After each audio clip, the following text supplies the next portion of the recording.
Hi, guys. Cecile Edwards here of the Mommy Matters podcast. I have to tell you, if you have not heard about Anchor, it is the easiest way to make a podcast. Let me explain. It's free. There's creation tools that allow you to record and edit your podcast right from your phone or computer. And Anchor will distribute your podcast for you, so it can be heard on Spotify, Apple Podcasts, and many more. Did I tell you that you can also make money from your podcast with no minimum listenership? It's everything you need to make a podcast in one place. So download your Anchor app or go to Anchor FM, anchor.fm to get started. You will not be dissatisfied.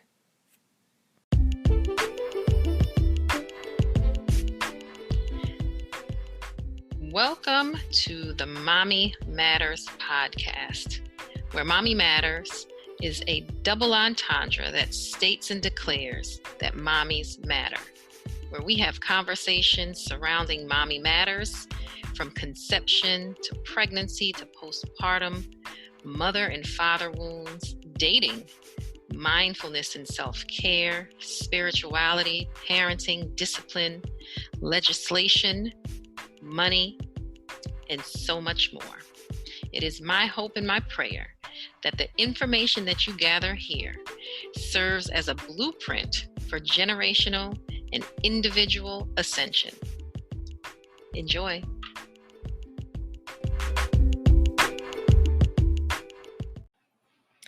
Well, I always miss you all when I am not with you all. So thank you for listening in and continuing to be a supportive member of this community. I love to hear from you in any way that you want to share, anything that you learned. And I am just happy to be a guide on your journey of this process of evolving. And so today, our conversation is about perinatal and postpartum care from a cultural and Indigenous lens. And I think that this is an extremely important conversation because a lot of us may have grown up with certain old wives' tales or practices, even too, that we have engaged in, or our parents have engaged in. And oftentimes, these practices can actually cause some strife and some rift in families because your mom and dad believe that you should do something a particular way, and you're not particularly into what they're suggesting. And I didn't, when I think of it, this didn't happen in the perinatal postpartum um, time for me, but things around discipline when my daughter got a little bit older, things like that. But I'm talking specifically around how the woman is taken care of during her pregnancy and after a pregnancy, as well as the father, because we have to add that care in it too. Because postpartum was something that I explained to someone recently is how to integrate the family together with this new energy in it, right? So knowing that you have this new energy coming and being added to the family, how do you integrate them and continue to have the family be in a harmonious state? This is not something that necessarily happens just automatically. It requires some work. And so today we're going to talk a little bit about that. And of course, this is going to be an ongoing conversation because we've had conversations about this before in a couple of episodes. So you can certainly look at some of the episodes and find those. I'll put it in the notes what the episode number is because I can't remember off the top of my head at the moment. Because I think that it's important, especially with the maternal health crisis, to understand or have a conversation around the genesis of this crisis. Yes, a lot of it has to do with biases and racism and the medical complex not trusting women's bodies or having the correct care for women to have a safe, healthy pregnancy. And it also comes down to women being able to trust their bodies and have care that helps them to move through, that is safe, that feels um, in their own body, it feels safe. In their community, it feels safe. And upon doing research, that is one of um, the reasons why a lot of women, for example, Indigenous women in other countries, do not go to hospitals and to doctors, because they don't feel safe and they want to be able to utilize their practices, their cultural practices, but the hospitals don't allow them to do that, right? And honestly, I'm not even saying that all of the cultural practices are necessarily good or necessarily something that is healthy. It may just be a practice that's based on something that was done, but it doesn't really have any, basis. It's just a practice that has been done, right? So, for example, I read in an article about women in, I don't remember the country, so I'm not even going to say it. And this was in several countries on this continent, actually, where in some groups, women, the colostrum, which is something that we in Western society we value, and we say, it's an important part of, using science. We say that that's an important part of the baby and the mom's connection and the nutrients for the newborn baby. So yes, the mother should get the baby should get the colostrum, and the mother should, have the baby on the breast in order to ensure that is given to the baby. But in some cultures, they say that it's not good and that you shouldn't do that, right? Why? It may, again, just be something that was told and passed down, or there may be some valid reason. But when you understand and you know that kind of information, you can really talk to people instead of perhaps just saying, oh, just pushing it on them. You can talk to them and you can understand, and you can get them to either do it or choose not to. There's no, uh, I don't believe in bullying or forcing a person to doing something that they're not ready to do, right? Especially, under certain circumstances, if there's no threats or anything like that. Education can save us all, right? As an educator, I believe that wholeheartedly. Education can shift people into doing things and being in ways that better than forcing and pushing them into doing something would, right? Because when they are educated and they feel like they're doing it based on information that they've received, they feel autonomous. Why am I even saying all this? Because the genesis to me of a lot of the maternal care crisis is that a lot of families, women do not feel in control and empowered in themselves to do and create and be in the way that they desire to be, right? Without having others interfere or having others push them into doing things. And this is important because think about how you feel if you're just being pushed into doing something. You're being judged because you did not or did do something, right? You probably don't feel good, right? And how does that impact the decisions that you make as a parent?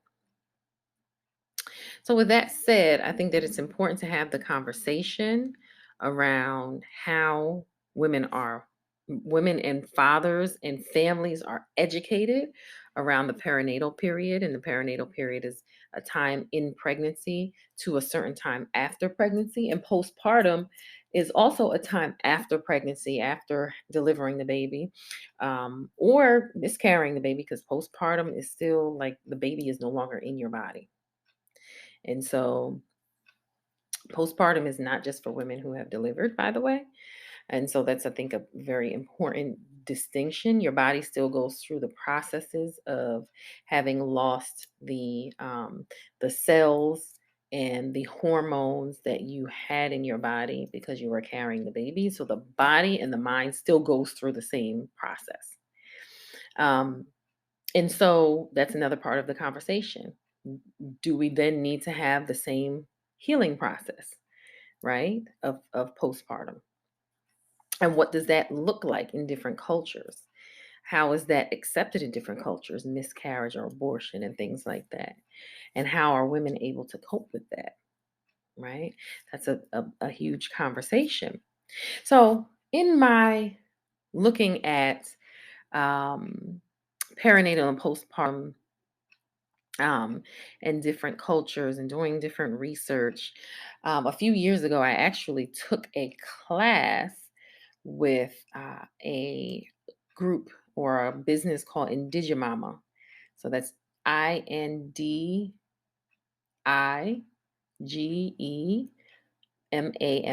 Indigemama. And it was around perinatal and postpartum cultural practices. And this woman is from Mexico. She's a indigenous Mexican, and I'm doing this with air quotes, right? So it wasn't called Mexico, right? That's the name that it was called by whoever colonized the colonizers. And so she's an indigenous, so she comes from a long line of women who were midwives and what we now call, I guess, postpartum doulas. It wasn't called a postpartum doula. It was just midwife, um, and the women in the village who would assist women with their work after having a baby, or know the different ways to do that. So it came together. So now we have birth doula and postpartum doula, but in the past it was like all together, right? And that makes sense because you build a relationship with the mom, and with the baby in utero. And so, it just makes sense for you to continue that relationship and assist the woman and the father and whoever else in healing through their process. And so, I just became very curious about what's from that, taking that class, from talking to other people that I've interviewed, from observing various things and asking questions. There are different things that I learned that I wouldn't have known. And, just being able to make the connection between what people do in different cultures and what we do in this culture. And so, one of the people that I asked, of course, if you all do not know, my family, I was actually born in Jamaica, and um, I'm fortunate and grateful to have my grandmother who is still living to ask her, and she had 9 children. Okay, both of my grandmothers are actually still living; they're still alive, my maternal and paternal. And I was able to ask my paternal grandmother about what are some of the things that are suggested in postpartum, like things that women should eat. And, I was just curious to see some of the considerations. And I'm going to share with you some of the things that I learned, as well as share with you some of the things that I learned in my research. And as I said, this is an ongoing conversation. So I really want you to do your own research, like ask again that you have the old wives' tales, right? But then you also have, so for example, I'm going to give you one of the old wives' tales that um, when my daughter was born, my mom, and I don't know if it's an old wives' tale, I don't know the science behind it, but it did ring true in some way for me because my mother told me when girls are born, you have to like squeeze their breasts. And when you squeeze their breasts, like milk, some kind of milk comes out. And that's important to do because if you don't do that, then the child's is going to have really bad body odor when they get older or something like that. And so I was like, okay, well, let me do that. I did, and some milk did come out of her breast area, and this is when she's a newborn, like she's like a month old, if that. And so I was like, okay, you know. And I remember a friend of mine had a baby some maybe a year or so after that. And I told her what my mom told me. And she tried to do it and it didn't, nothing came out. And so, this is a testament to our individuality and the individual things that can transpire with our bodies. And how sometimes having certain expectations culturally can be very interesting. Um, and that we really have to be okay that things are different with people sometimes and trust intuition and be okay with the different things that we may have, especially when it's something non harmful, like just squeezing the chest to see if something comes out, you know, and really look at some of our traditions and the things that we do. So, of course, in the perinatal period, women need to rest a lot, right? You're growing a baby inside of your body, right?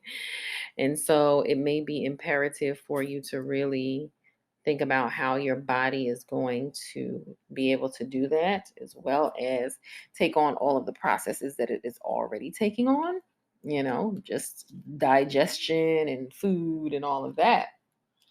It takes a lot. It takes a lot out of your physical in order to do that. And I think that in the Western context, in America particularly, women work a lot.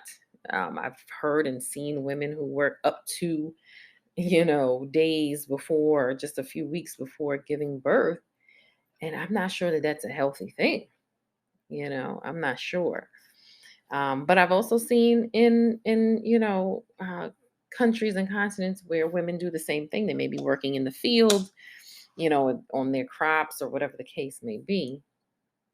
And it may be that maybe they're not working as hard as we think, or whatever the case may be.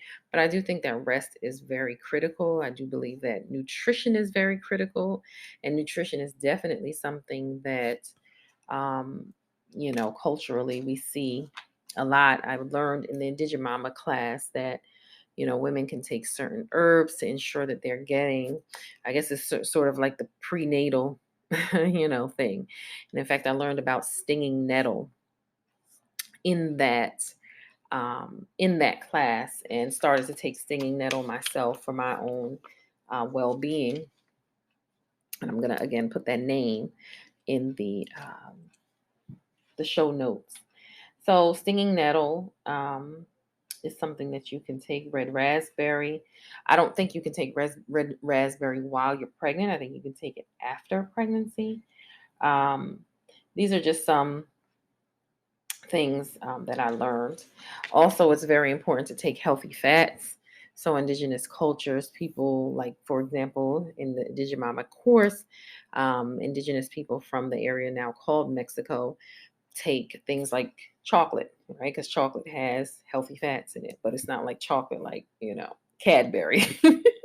This is chocolate like raw cocoa that they grind and make tea out of. And it's actually quite delicious. It's better than a chocolate bar. Um, Eating healthy fats like healthy fish and healthy oils like coconut oil and things like that are critical to the mom's energy, as well as um, the baby's development, the brain development. And these are important too after having the baby, right? To continue the strength of the mom and to have her body heal, because a huge part of everything is ensuring that the body heals. So, some of the things that I learned from my grandmother, okay, was um, the things that are taken after, right? So, one of the things that she told me, 9 days after giving birth, for 9 days, you have to drink cornmeal porridge. You drink cornmeal porridge. You don't have to, but this is what traditionally people do. Cornmeal porridge is exactly what it says. It's cornmeal. You use the cornmeal and you make it into like a um what's the word that I can use? Like a cereal type thing, but it's hot cereal, right? And they usually put milk and some kind of sweetener and things like that in it. Um, The other thing that I was intrigued that she said that they take a lot of teas. And one of the teas is senna. So senna, makes you go to the bathroom. SENNA, right? Again, the same consideration of warmth and having warm things. And so I know in our society, Western society, we say that women need to have some warming foods. So senna, Cersey tea is a blood builder. Okay, so Cersey is something that I take it even now to help clean my blood and to when I used to be addicted to eating sweets, that was a great bitter drink to take to again clear my blood of the sugar to rebalance my blood sugar. Um, the one that was intriguing was boiled cobweb. I am not sure what that means and what that looks like or anything like that, but that was very intriguing to me. Aloe vera or and tuna. Tuna is it's a tree that you'll find in places that are warm, and it looks like a cactus. I think it is a form of cactus, and inside of it is a very gelatinous um, thing that you can make into a tea. I've drunk it before. I've actually used it to like condition my hair one time when I was in Jamaica. So you can use those things. So those are some of the things. Vervine was another one that she told me. And that can be given to the baby and mom if the baby and the mom or the mom has a cold inside, like she's feeling cold. And the other thing that she told me was old woman bitters and love bush. Um, and that love bush is good for baby with gripe. Now, do I know what the translation of any of these are? No. But I'm sure if I were to go to Jamaica, I would be able to find someone who would be able to tell me. And so that's one of the things with indigenous and cultural ways is that sometimes you don't know what the translation of the herb is, right? So that's something to consider if you have perhaps you're a postpartum doula, you're working with a family. That would be a great considerate thing to do to learn about some of the things that they do culturally and to, um, let them know where they can get it or, to make them feel safe in their postpartum lives. It's really I think it's critical for the mental health of a family to feel like they are in control of their destiny with their family, with their children. I think that that is absolutely critical, a critical piece. And oftentimes, I think we forget about that need for families to feel in control. I mean, there's already, so much going on with trying to adjust to the baby oftentimes and not being able to feel like you're in control. um yeah, is important. So that was just something that I wanted to share about some cultural ways. This is what I'm talking about right now is a very surface thing because there's so many other things that go into it and so many other conversations to have around, if you're westernized, but your family, your mom or whoever has a mom or grandma, depending on how old, has different ways of doing things. Um, to understand, I read in one of the articles that I was reading that in westernized countries, they treat birth or we treat birth like a medical event that needs to be managed by specialists. But in other countries, birth is treated as a natural event where women give birth at home or in birthing center in the community and are attended by midwives, doulas, or other healers. Okay.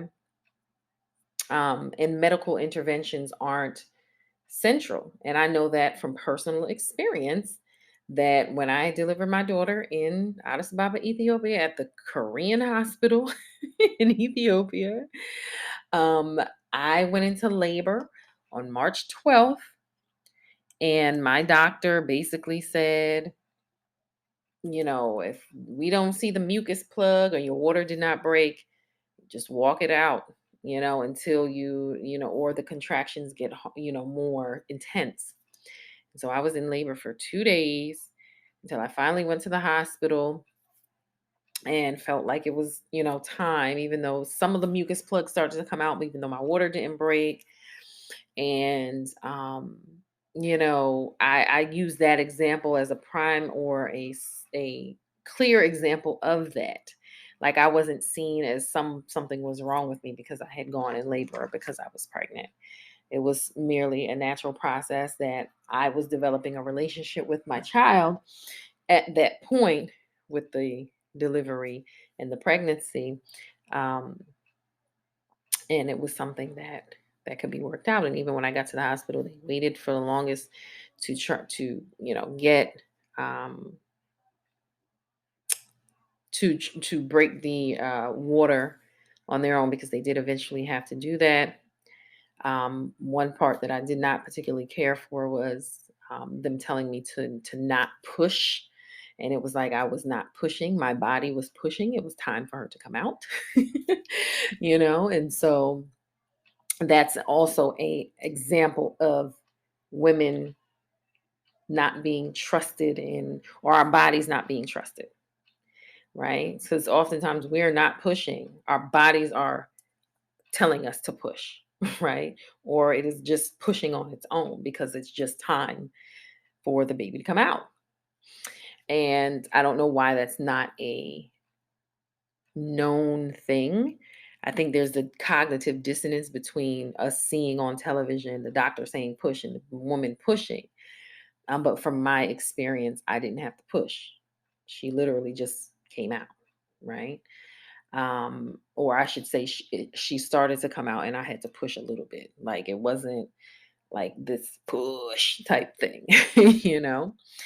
And so that's a part of the conversation as well when it comes to just trusting your body. I think a lot of it has to do with trusting your body, trusting what your body can do, building up your intuition in your process, and doctors and nurses being, experts, but experts based on what it is that you have shared with them and what you're asking for and need.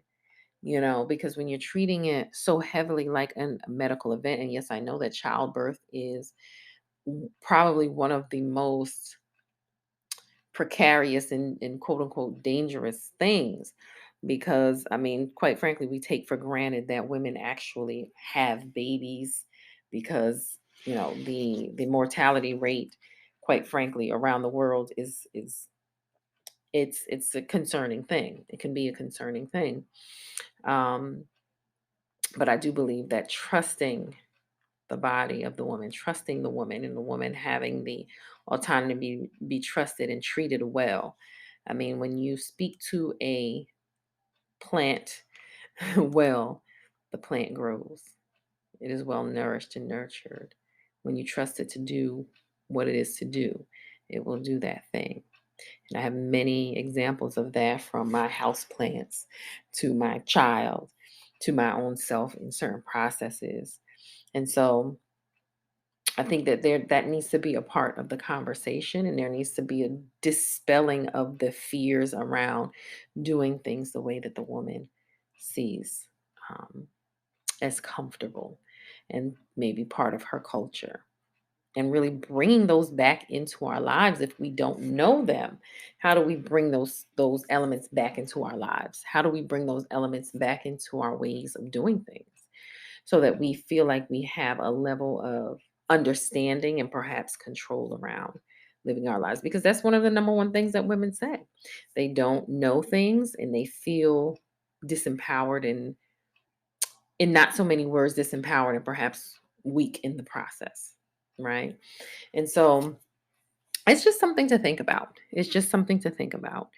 I'm going to keep this episode brief today, but I did enjoy having this conversation, and it is an ongoing conversation. So we will be talking about this again. And I look forward to having some guests on who are experts in this topic to talk to us about it.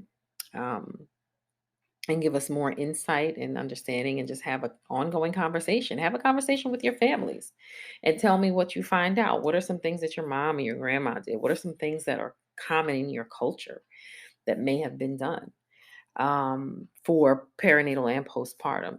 And how can you infuse some of those things into your practices, perhaps as a person having a baby, or a person in a family of women who are having babies, or men who are having babies? Okay. Their wives or girlfriends or whomever are having babies. So that's something to think about. I feel like it's an empowering thing, and it's a full circle evolution for you to have those kinds of practices. I don't know that my child pregnancy and child rearing days will will happen again, but please note that I would absolutely include these things into my um, practices, these cultural practices, into my um, ways if I were to, because it brings me calm and peace in my um, rearing and growth of a child. And so, why not? It's something that I own. So, with that said, thank you all for listening.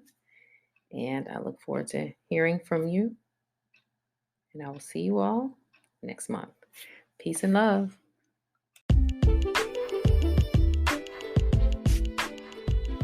Did you like that? I know it was as informative for you as it was for me. Look, this is a process for all of us. And to keep this process going, I would love to invite you to donate to our podcast. We want to continue to give you high-level content, beautiful content that enlightens and inspires and broadens your vision to elevate you and evolve.